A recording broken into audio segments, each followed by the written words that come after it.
20 अगस्त 2022 प्रातः मुरली। ओम शांति। बाप दादा मधुबन। आज बाबा ने सुनाया, मीठे बच्चे, इस रूहानी पढ़ाई को कभी मिस नहीं करना। इस पढ़ाई से ही तुम्हें विश्व की बादशाही मिलेगी। इस रूहानी पढ़ाई को कभी मिस नहीं करना। इस पढ़ाई से ही तुम्हें विश्व की बादशाही मिलेगी। प्रश्न है, कौन सा निश्चय पक्का हो तो पढ़ाई कभी भी मिस ना करें। कौन सा निश्चय पक्का हो तो पढ़ाई कभी भी मिस ना करें। उत्तर, अगर निश्चय हो कि हमें स्वयं भगवान टीचर रूप में पढ़ा रहे हैं, इस पढ़ाई से ही हमें विश्व की बादशाही का वर्षा मिलेगा और ऊंच स्टेटस भी मिलेगा। बाप हमें साथ भी ले जाएंगे, तो पढ़ाई कभी मिस ना करें। निश्चय ना होने कारण पढ़ाई पर ध्यान नहीं रहता, मिस कर देते हैं। इतना निश्चय ना होने के कारण पढ़ाई मिस कर देते हैं। गीत है, हमारे तीर्थ न्यारे हैं। ओम शांति। मीठे मीठे बच्चे, पास्ट के सत्संग और अभी के सत्संग के अनुभवी है। फास्ट यानी इस सत्संग में आने के पहले बुद्धि में क्या रहता था। इस सत्संग में आने से पहले बुद्धि में क्या रहता था। कितनी अगड़म बगड़म की बातें रहती थी, कितना भयभीत रहते थे। भगवान को याद करने का कारण क्या है। एक तो कारण है भय, कहीं हमारा अनर्थ ना हो जाए। दूसरा कारण है स्वार्थ, हमारा ये काम भगवान की याद करने से ही बन जाएगा। तो और अब बुद्धि में क्या रहता है, ये रात दिन का फर्क देखने में आता होगा। उस सत्संगों में तो सिर्फ सुनते ही रहते, कोई आस दिल में नहीं रहती। बस सत्संग में जाकर 2 वचन शास्त्रों का सुनना होता है। यहाँ तुम बच्चे बैठे हो बुद्धि में कि हम आत्माएं बाप दादा के सामने बैठी हैं। कोई अपने बाप के सामने बैठा हो, कितनी भी बड़ी गलती करके आए तो भी उसके मन के अंदर रहेगा कि मुझे ये ज़्यादा बड़ी सज़ा दे नहीं सकता। और अन्य किसी के सामने गलती करके बैठेगा तो भयभीत रहेगा। तो बाप तो बाप है ना, तो शिव बाबा हमारा बाप है। सारे जीवन में कुछ भी किया, उसके सामने जा कर के अपनी एक एक बात सुना दो, आधी सज़ा माफ़ हो जाएगी। और उनसे हम स्वर्ग का वर्षा लेने के लिए ज्ञान और योग सीख रहे हैं। जैसे स्कूल में स्टूडेंट समझते कि हम बैरिस्टर व इंजीनियर बनेंगे, कोई ना कोई इम्तहान पास कर हम ये पद पाएंगे। ये ख्याल आत्मा को आते हैं, अभी हम पढ़कर फलाना बनेंगे। शरीर को तो ये ख्यालात आत्मा के बगैर आ नहीं सकते। सत्संग में कोई एम नहीं रहती है कि क्या प्राप्ति होगी। ढोलक मजीरा बजाया, कीर्तन किया, गुरु मंत्र रटा और चले आए। उसमें कोई लक्ष्य थोड़ी नहीं रखा है कि तुम ये बन जाओगे। करके कोई को आस होगी भी तो वह अल्पकाल के लिए।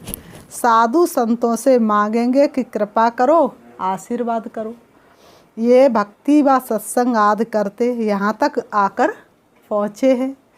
अभी हम बाप के सामने बैठे हैं। दिल ने सोचा ना था कि वो दिन भी आएंगे।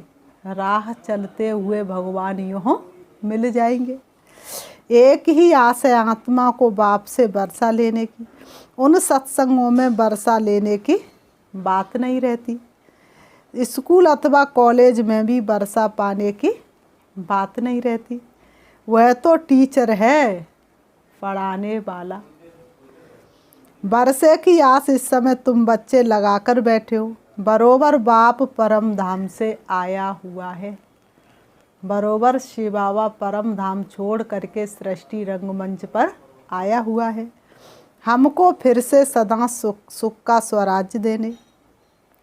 ये बच्चों की बुद्धि में ज़रूर रहेगा ना। बाबा कहते ये बच्चों की बुद्धि में ज़रूर रहेगा ना। ब्रह्मा तन में आकर के बाप हमें फिर से सतयुग नई दुनिया में ले जाने के लिए पढ़ा रहे हैं। फिर भी समझते बाप के सन्मुख जाने से ज्ञान के अच्छे बाण लगेंगे। यहाँ भी मुरली सुन रहे हैं और मधुबन में भी सन्मुख जा कर के सुनते हैं तो यहाँ में और मधुबन में बहुत बड़ा अंतर पड़ जाता है। सन्मुख बाप दादा है, यहाँ पर उनके सुनाए हुए महावाक्य है। ये बच्चों की बुद्धि में जरूर होगा ना, फिर भी समझते बाप के सन्मुख जाने से ज्ञान के अच्छे बाण लगेंगे, क्योंकि वह सर्वशक्तिवान है। बच्चे भी ज्ञान बाण मारने सीखते हैं, परंतु नंबरवार पुरुषार्थ अनुसार यहाँ ही डायरेक्ट सुनते हैं, समझते बाबा समझा रहे हैं, और कोई सत्संग व कॉलेज में ऐसे नहीं समझेंगे। बेहद के बाप से बेहद का वर्षा ले रहे हैं। हम इस सृष्टि चक्र को जान गए हैं, हम इस सृष्टि चक्र को जान गए हैं, कैसे ये सृष्टि का चक्र घूमता रहता है। उन सत्संगों में तो जन्म जन्मांतर जाते ही रहते हैं, चारों तरफ लगाए फेरे, फिर भी दूर रहे भगवान से, फेरे ही लगाते रहे। कोलू का बैल देखा है, सुबह से लेके शाम तक घूमता ही रहता है, चलता ही रहता है। शाम होती है तो कहाँ जाता है, उसकी कोई मंजिल होती है, वही की वहीं रहता है। हम भी ऐसे ही सुबह से लेके शाम तक सारा जीवन चक्कर लगाते रहे, लेकिन मंजिल तो प्राप्त हुई नहीं। यह है एक बार की बात, भक्ति मार्ग में जो कुछ करते हुए अब पूरा होता है, उनमें कोई सार नहीं है, तो भी अल्पकाल के लिए मनुष्य कितना माथा मारते हैं। अब देखो, लोग दोष किसको देते, भगवान को। 1 महीना हो गया, सारा जीवन हो गया आरती गाते गाते, भक्ति करते करते, तो क्या किया, भक्ति में सिर्फ आरती तो उतारी, कीर्तनी तो किया, कोई धन दौलत तो भगवान को सौंपी नहीं। बेटा बेटी को पूरी संपत्ति सौंप दी, उसने धोखा दिया तो उसे इतनी गाली नहीं देंगे, उसके बदले में भी भगवान को ही गाली देंगे, भगवान तूने मेरे साथ में क्या किया। बेटा बेटी जिनको इतना मेहनत से बड़ा किया, इतना उनके लिए किया, तो उनको नहीं कहेंगे कि तुमने इतना बुरा किया, लेकिन किसको कहें, भगवान तुमने इतना बुरा मेरे साथ क्यों किया। तो बाबा ने कहा भक्ति मार्ग में जो कुछ करते हुए अब पूरा होता है, उनमें कोई सार नहीं, तो भी अल्पकाल के लिए मनुष्य कितना माथा मारते हैं। तुम बच्चों की बुद्धि में रहता हमको बाबा पढ़ा रहे हैं, बाबा की बुद्धि में याद आएगा और अपनी गवाई हुई राजधानी याद आ जाएगी। अभी हम जितना पुरुषार्थ करेंगे, बाबा को याद करेंगे और ज्ञान की धारणा में रहेंगे, औरों को भी ज्ञान की धारणा कराएंगे, उतना ऊंच पद पाएंगे। ये तो हर एक की बुद्धि में है ना, बाप इस प्रजापिता ब्रह्मा द्वारा समझा रहे हैं। इनको दादा ही कहेंगे, सी बाबा इनमें प्रवेश होकर हमको पढ़ा रहे। किन में प्रवेश होकर? ब्रह्मा बाबा में। तुम जानते पहले ये बातें हमारी बुद्धि में नहीं थी, हम भी बहुत सत्संग आदि करते थे, परंतु ये ख्याल में भी नहीं था कि परम पिता परमात्मा ब्रह्मा द्वारा आकर कब पढ़ाते हैं। कभी बाप को और उस समय को जान गए हैं। कौन सा समय चल रहा है? संगम चल रहा है, लास्ट का समय चल रहा है। एक एक मिनट बहुत कीमती है, एक एक श्वास बहुत कीमती है। तो समय का भी पता चला और बाप का भी पता चला। नई दुनिया स्वर्ग का स्वराज्य फिर से याद आता है, अंदर में खुशी रहती है। बेहद का बाप जिसको भगवान कहते हुए हमको पढ़ा रहे हैं। बाबा पतित पावन तो है ही, फिर टीचर के रूप में बैठ हमको पढ़ाते हैं। इस दुनिया में कोई भी इस ख्यालात में नहीं बैठे होंगे सिवाय तुम बच्चों के। तुम बेहद बाप की याद में बैठे हो। अंदर में समझ है, हम आत्मा 84 जन्मों का पाठ पूरा कर वापस जाती है। फिर स्वर्ग में जाने के लिए बाप हमको राजयोग की शिक्षा दे रहे हैं। बच्चे जानते ये राजयोग की शिक्षा दे स्वर्ग का महाराजा महारानी बनाने वाला बाप के सिवाय और कोई हो नहीं सकता, इम्पॉसिबल है। बापूजी भी, गांधी जी भी क्या चाहते थे? राम राज्य हो, लेकिन मनुष्य का काम नहीं राम राज्य लाना। तो बेहद का बाप ही रावण राज्य को बदल के राम राज्य लाते हैं। बाबा एक ही बार आकर पढ़ाते हैं, स्वर्ग का मालिक बनाने लिए। बाबा ने कहा बुद्धि में रहता हम बच्चे बाप द्वारा बेहद सृष्टि का स्वराज्य लेने के लिए पढ़ाई पढ़ रहे हैं। लक्ष्य की ताकत से पढ़ते हैं। अभी तुम मीठे मीठे बच्चों की बुद्धि में हम कहाँ बैठे हैं।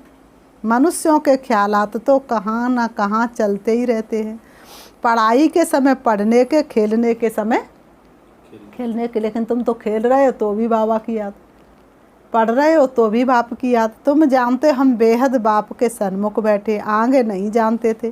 कोई भी मनुष्य मात्र नहीं जानते कि भगवान आकर राजयोग सिखलाते हैं। अभी तुम बच्चों ने समझाए, जन्म जन्मांतर हम भक्ति करते आए, ये ज्ञान बाप के सिवाय कोई दे ना सके। जब तक बाप ना आए विश्व के मालिक पने का भरोसा मिले कैसे। ना किसकी बुद्धि में ये आता है हम भगवान के बच्चे हैं, वह स्वर्ग का रचयिता है, फिर हम स्वर्ग में क्यों नहीं हैं, नरक में दुखी क्यों हैं। हे भगवान, हे पतित पावन कहते हैं, परंतु ये बुद्धि में नहीं आता कि हम दुखी क्यों हैं। बाप बच्चों को दुख देते हैं क्या। बाप के आगे क्या कहेंगे, तुम मात पिता हम बालक तेरे, तेरी कृपा से सुख घनेरे। आज मनुष्य दुखी क्यों है, जो उस माता पिता की संतान है तो दुखी क्यों है। क्या ऐसा हो गया जो माता पिता की अकृपा हो गई। तो माता पिता की अकृपा कभी नहीं होती, हमारे कर्म ही इतने गिरे हुए हैं जिसके कारण हम दुख घनेरे में बैठे हैं। बाप सृष्टि रचते बच्चों के लिए, क्या दुख के लिए। कोई माँ बाप बच्चों को जन्म देने से पहले उनके लिए सुख की बात ही तो सोचता है, दुख देने की बात तो कोई सोचता नहीं। तो वो तो बेहद के माँ बाप हैं, वह अपने बच्चों को दुख कैसे दे सकते हैं। ये तो हो नहीं सकता। अभी तुम बच्चे श्रीमत पर चलने वाले हो, भले कहाँ भी दफ्तर व धंधे आदि में बैठे हो, परंतु बुद्धि में तो ये है ना कि हमको पढ़ाने वाला भगवान बाप है। हमको रोज़ सवेरे क्लास में जाना होता है। जो आनंद सवेरे सुबह की मुरली 7 बजे की में होता है वो दोपहर की मुरली में नहीं। इसलिए सुबह सुबह क्या करना है, बुद्धि खाली होती है, सबसे पहले ज्ञान रत्नों से अपनी बुद्धि को भरपूर करना है। क्लास में जाने वालों को ही याद पड़ता होगा, बाकी जो क्लास में ही नहीं आते तो वह पढ़ाई को और पढ़ाने वाले को समझ कैसे सकते हैं। ये नई बातें हैं जिसको तुम ही जानते हो। बेहद का बाप जो नई दुनिया रचने वाला है, वह बैठ नई दुनिया के लिए हमारा जीवन हीरे जैसा बनाते हैं। जब से माया का प्रवेश हुआ है हम कौड़ी जैसा बनते आए हैं। कलाएं कम होती गईं, जन्म लेते गए और कलाएं कम होती गई। माया ऐसे खाती आई है जो हमको कुछ भी पता नहीं पड़ा। कब 5 विकारों ने प्रवेश कर लिया पता ही नहीं पड़ा। तो बाबा ने कहा अभी बाप ने आकर बच्चों को जगाया है अज्ञान नींद से। वह नींद नहीं, अज्ञान नींद में सोए पड़े थे। ज्ञान तो ज्ञान सागर ही देते और कोई दे नहीं सकते। एक ही हमारा वेलवेड मोस्ट बाप ज्ञान का सागर पतित पावन दे सकते हैं। अब बच्चे जान गए हैं, इस युक्ति से बाप हमको पावन बना रहे हैं। पुकारते भी है पतित पावन बाबा आओ, परंतु समझते नहीं कि कैसे आकर पावन बनाएंगे। सिर्फ पतित पावन कहते रहने से तो पावन नहीं बन सकते। डॉक्टर बनना है तो क्या करना पड़ेगा, डॉक्टर बनने की पढ़ाई पढ़नी पड़ेगी। डॉक्टर की आरती उतारते रहो, आरती उतारते रहो, कीर्तन करते रहो तो क्या डॉक्टर बन जाएंगे।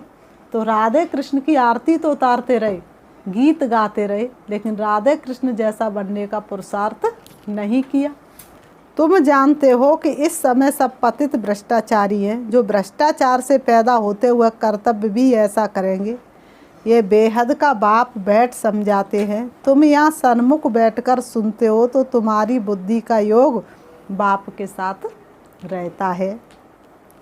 फिर कुसंग तरफ जाते हैं, बहुतों से मिलते करते हैं, वातावरण सुनते तो जो सन्मुख की अवस्था रहती वह अवस्था बदल जाती है। यहाँ तो सन्मुख बैठे स्वयं ज्ञान का सागर परमपिता परमात्मा बैठ ज्ञान का बाण मारते हैं। इसलिए मधुबन की महिमा है। आबू की पहचान कर लो, आबू की पहचान। इसलिए मधुबन की बहुत महिमा है। स्वयं भगवान आकर के अपना कर्तव्य कर रहे हैं। अरावली आबू पर्वत पर उसको आते देखा है। तो गाते भी है ना मधुबन में मुरली बाजे। मुरली तो बहुत स्थानों पर बजती है, परंतु यहाँ सन्मुख बैठकर समझाते हैं और बच्चों को सावधानी भी देते हैं। बच्चे खबरदार रहना, कोई उल्टा सुल्टा संग नहीं करना। वही अर्जुन वही बाण। अहंकार आया, उल्टा सुल्टा संग किया तो ज्ञान चौपट हो जाएगा। लोग तुमको उल्टी बातें सुनाकर डराए इस पढ़ाई से ही छुड़ा देंगे। ब्रह्मा कुमारी जी में मत जाना, वो तो ये जादू कर देते हैं। एक बार क्या हुआ, एक भाई था जिसको सबने कहा ब्रह्मा कुमारी जी में मत जाना, नहीं तो वहाँ जादू हो जाता है, और वहाँ का प्रसाद मत खा लेना, नहीं तो वास्तव में ही जादू हो जाएगा। तो ज़बरदस्ती बहनों ने प्रसाद दे दिया, तो ले तो लिया उसने, और ले करके उस प्रसाद को चला आया अपने घर। रास्ते में एक भैंस मिली, बंधी हुई थी अपने उस पर जगह पर, तो उसने उसके ही उसमें खाने वाला जो बर्तन होता उसी में डाल दिया प्रसाद, भैंस ने खा लिया। और रात को भैंस खुल गई और आश्रम के गेट पर ही जा कर के मिली। उसने कहा देखो वास्तव में ब्रह्मा कुमारी जी में जादू है। तो वास्तव में कोई ऐसा जादू थोड़ा ही नहीं है, वो तो गई, भैंस तो गई, पर क्या करे। तो बाबा ने कहा ऐसी उल्टी सुल्टी बातें लोग सुनाते हैं और तुम्हें ज्ञान से दूर कर देते हैं। संग तारे कुसंग बोरे, यहाँ है सत बाप का संग। तुम प्रतिज्ञा भी करते हो कि हम एक से ही सुनेंगे, एक का ही फरमान मानेंगे। तुम सबका बाप टीचर सतगुरु भी एक ही है। वहाँ तो वह गुरु लोग सिर्फ शास्त्री सुनाते रहते, नई बात कोई नहीं। ना बाप का परिचय ही दे सकते, ना ज्ञान की बातें ही जानते हैं। सब नेति नेति कहते आए, हम रचता और रचना को नहीं जानते। जब बाप आते तब ही समझाते। उन कलयुगी गुरुओं में भी नंबरवार हैं, कोई के तो लाखों फॉलोअर्स हैं और कोई के 5 भी नहीं। तुम समझते हो हमारा सतगुरु तो एक ही है। मेरा सतगुरु बहुत पुराना, मरम काऊ बिरले ने जाना, मरने आदि की तो कोई बात नहीं। ये शरीर तो शिव बाबा का है नहीं, वह तो अशरीरी अमर है। हमारी आत्मा को भी अमर कथा सुनाए अमर बना रहे। अमरपुरी में ले जाते, फिर सुखधाम में भेज देते। निर्वाण धाम है ही अमरपुरी। अभी तुम्हारी बुद्धि में रहता हम आत्मा शरीर छोड़कर जाएंगी बाप के पास। फिर जिसने जितना पुरुषार्थ किया होगा उस अनुसार पद पाएंगे। क्लास ट्रांसफ़र होता है। हमारी पढ़ाई का पद इस मृत्यु लोक में नहीं मिलता है, ये मृत्यु लोक फिर अमर लोक बन जाएगा। अब तुमको स्मृति आई है कि हमने सतयुग त्रेता में 21 जन्म राज्य किया, फिर द्वापर कलयुग में आए। अब ये है हमारा अंतिम जन्म, फिर हम वापिस जाएंगे बाया मुक्तिधाम होकर, फिर सुखधाम में आएंगे। सीधे सुखधाम में जा नहीं सकते, पहले मुक्तिधाम फिर सुखधाम। बाप बच्चों को कितना रिफ्रेश करते हैं, कितना धीरज देते हैं। आत्मा समझती है कि हम 84 के चक्र में आते हैं।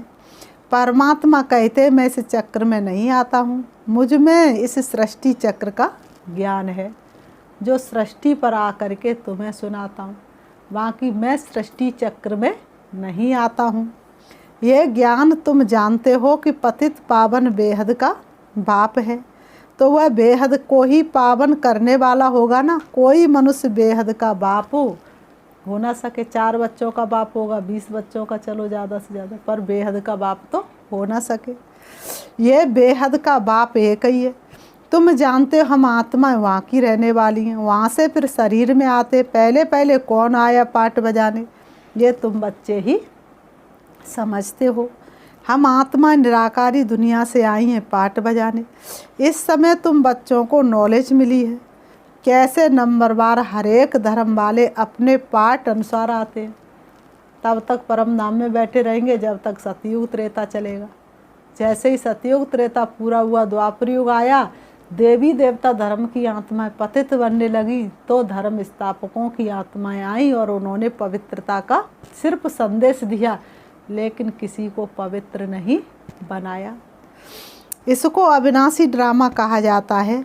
ये किसकी बुद्धि में नहीं है। हम बेहद ड्रामा के एक्टर हैं, ना बेहद की हिस्ट्री ज्योग्राफी को, ना अपने जन्मों को जानते हैं। बाबा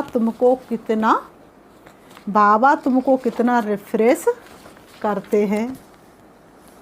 पुरुषार्थ अनुसार कोई तो बड़ी खुशी में रहते, बाबा हमको सत्य ज्ञान सुना रहे, और कोई मनुष्य मात्र ये ज्ञान दे नहीं सकते, इसलिए इसको अज्ञान अंधेरा कहा जाता है। अभी तुम जानते हो हम अज्ञान अंधेरे में कैसे आए, फिर ज्ञान सोजरे में कैसे जाना। बाबा कहते ये भी नंबरवार समझ सकते हैं, घोर अंधियारा और घोर सोजरा किसको कहा जाता है। ये अक्षर बेहद से लगता है। आधा कल्प रात, आधा कल्प दिन। बात समझो, सांझ और सवेरा। सवेरा होता है तो बड़ा अच्छा, सांझ होती है तो इंसान थक जाता है। ये बेहद की बात है। बाबा आकर सभी शास्त्रों का सार समझाते हैं। ये जो दान पुण्य करते हैं, शास्त्र पढ़ते हैं, उससे तो अल्पकाल का सुख मिलता है। बाप कहते मैं इनसे नहीं मिलता हूँ, जो मैं विश्व का मालिक उन्हों को बनाऊँ। ये भी समझते हो कि सब विश्व के मालिक नहीं बन सकते। बाबा कहते ये भी तुम बच्चे समझते हो कि सब तो विश्व के मालिक नहीं बन सकते। मालिक वह बनते जिन्हों को बाप पढ़ाते हैं, वही राजयोग सीख रहे हैं। सारी दुनिया तो राजयोग नहीं सीखती है, कोटों में कोई ही पढ़ते हैं। कई तो 5-6 वर्ष 10 वर्ष राजयोग सीखते, फिर भी पढ़ाई छोड़ देते हैं। अहो मम्माया छोड़ती किसी को नहीं। बाप कहते हैं माया बहुत प्रबल है, बिल्कुल ही बेसमझ बना देती है। फार कती देते, इससे ज़्यादा मीठा मौत कोई होता नहीं। कहावत है ना, आश्चर्यवत बाप का बनंती, कथनती फिर फारकती देवंती। बाप कहते हैं उनका भी दोष नहीं है, ये माया तूफान में ले आती है। ऐसी सजनियाँ जिनको श्रृंगार कर स्वर्ग की महारानी बनाते, वह भी छोड़ देती हैं। फिर भी बाप कहते जिनसे सगाई की उनको याद करना है। याद कोई फट से ठहरेगी नहीं, इतनी सरल याद नहीं है। आधा कल्प नाम रूप में फंसते आए हो, अब अपने को आत्मा समझ बाप को याद करो, बड़ा मुश्किल है। सतयुग में तुम आत्माभिमानी बनते, परंतु परमात्मा को नहीं जानते हो। परमात्मा को सिर्फ एक ही बार जानना होता है। यहाँ तुम देह अभिमानी आधा कल्प बन जाते हो, ये भी नहीं समझते हो आत्माओं को ये शरीर छोड़ दूसरा शरीर ले पार्ट बजाना है, फिर रोने की दरकार ही नहीं। जब बाप द्वारा सुखधाम का वर्षा मिल रहा है तो क्यों ना पूरा अटेंशन दे। फिर बाबा ने कहा अच्छा, मीठे मीठे सिकीलते बच्चों प्रति माता पिता बाप दादा का याद प्यार और गुड मॉर्निंग। रूहानी बाप की रूहानी बच्चों को नमस्ते। हम रूहानी बच्चों की रूहानी बाप दादा को याद प्यार और नमस्ते नमस्ते नमस्ते। धारणा के लिए मुख्य सार, एक बाप के ही फरमान पर चलना है, बाप से ही सुनना है। मनुष्यों की उल्टी बातें सुन उनके प्रभाव में नहीं आना है, उल्टा संग नहीं करना है। नंबर 2, पढ़ाई और पढ़ाने वाले को सदा याद रखना है। सवेरे सवेरे क्लास में ज़रूर आना है। पढ़ाई और पढ़ाने वाले को सदा याद रखना है। सवेरे सवेरे क्लास में ज़रूर आना है। वरदान, साधनों को सहारा बनाने के बजाय निमित्त मात्र कार्य में लगाने वाले सदा साक्षी दृष्टा भव। साधनों को सहारा बनाने के बजाय निमित्त मात्र कार्य में लगाने वाले सदा साक्षी दृष्टा भव। स्पष्टीकरण, कई बच्चे चलते चलते बीज को छोड़ टाल टालियों में आकर्षित हो जाते हैं। कोई आत्मा को आधार बना लेते और कोई साधनों को, क्योंकि बीज का रूप रंग शोभनिक नहीं होता और टाल टालियों का रूप रंग बड़ा शोभनिक होता है। वृक्ष के बीज में आकर्षित नहीं, किस में आकर्षित है? टाल टालियों में। माया बुद्धि को ऐसा परिवर्तन कर देती है जो झूठा सहारा ही सच्चा अनुभव होता है।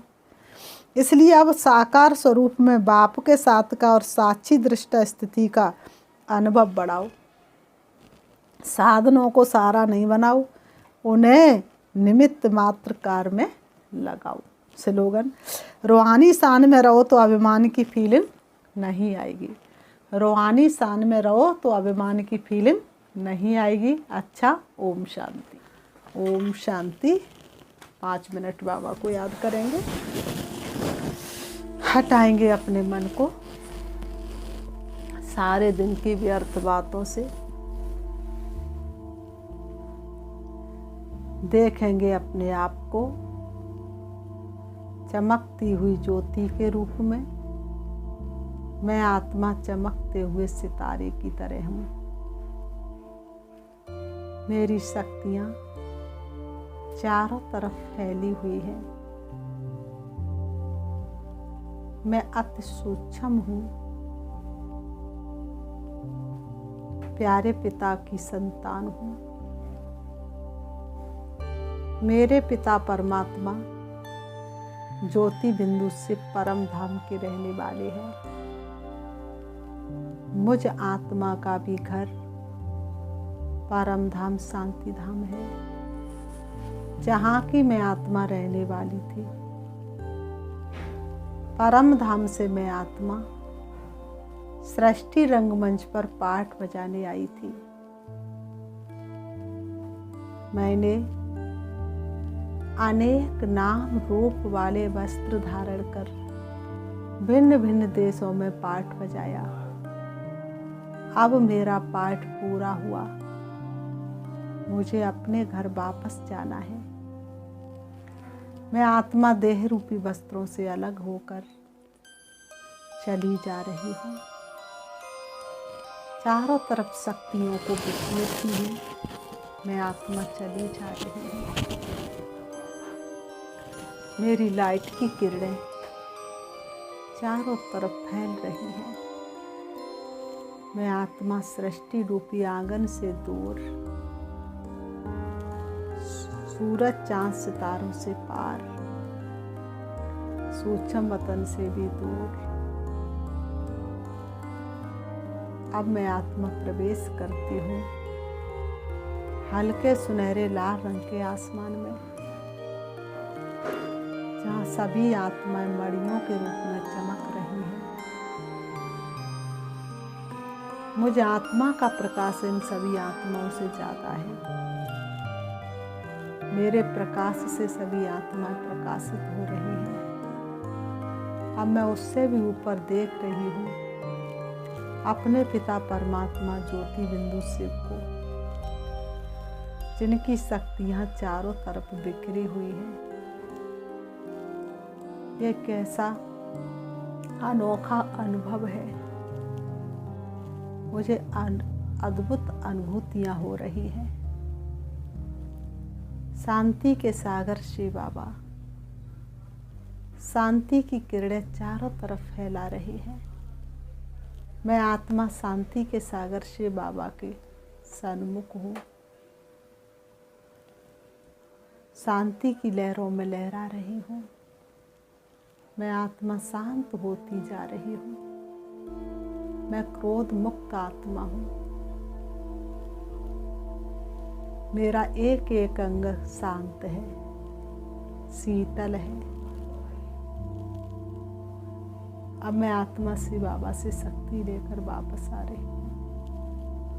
परम धाम से नीचे, सूक्ष्म वतन से भी नीचे, तारागढ़ से भी नीचे, चंद्रमा से भी नीचे, सूरज से भी नीचे आ जाती हूँ सृष्टि रंगमंच पर।